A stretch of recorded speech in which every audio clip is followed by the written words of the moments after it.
Hey everyone, today we're going to talk about bokeh, and that is essentially a shallow depth of field, and it is the out of focus area. And I'm going to show you kind of a cool technique on how to make these kind of images and what you need to do. So let's get started.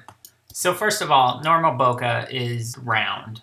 As you can see here in this image, the lights in the background normally look like this when they're in focus, and you can see when they go out of focus they turn into little balls of light, and that's what we call bokeh balls. So what's kind of cool is you can modify those bokeh balls into different shapes, as you can see here. And the cool thing is it works in both video and in photos. So here's some photos that I took that I showed earlier. So basically how you do this is we're going to cut out some shapes that are going to go in front of our lens, and we're actually going to shoot through those. So to start off, what I did is I measured the diameter of my lens, found out that it's 3 inches. So I made a bunch of templates that were 3 inches and then had the cutouts. So I have a vinyl / paper cutter, so I just use that. And then what you do is you put those in front of your lens, and then when you shoot, you get this cool little effect. So I don't want you to feel cheated, so let's open Photoshop really fast and I'll show you how to make those templates. So in Photoshop, let's click New.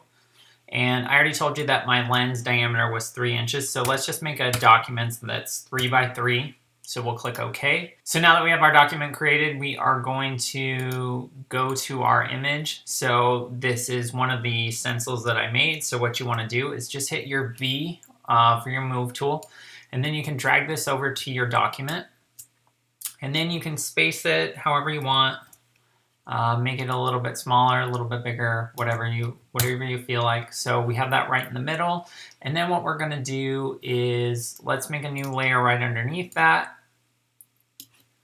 And then we'll just grab our elliptical marquee tool, go right in the corner. Since this is a perfect square, we'll just make a perfect circle all the way to the other side.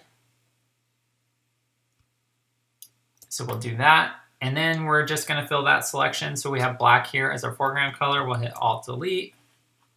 So now you can see we have our background layer, we have our circle, and then we have our logo on top of that. So then what you can do is you can come up here and you can do a couple things. So this one is pure black and pure white. So the easiest thing to do on here is just grab the magic wand tool, click on the white, and then you can just delete. Hit Command D. So now that we have this shape, what we're going to do is we're going to come over here, we're going to hit Command and click right on this little Apple logo, and that's going to make a selection of what is left. So we're going to switch over to make our foreground color white, and we'll hit Option or Alt Delete. That's going to make that white. And then you have your stencil. So if you just print this out on a piece of paper, you can just cut that out with the X-Acto knife, or if you're going to send it to your vinyl cutter, you would just need to save it and upload it to whatever vinyl cutting software you have.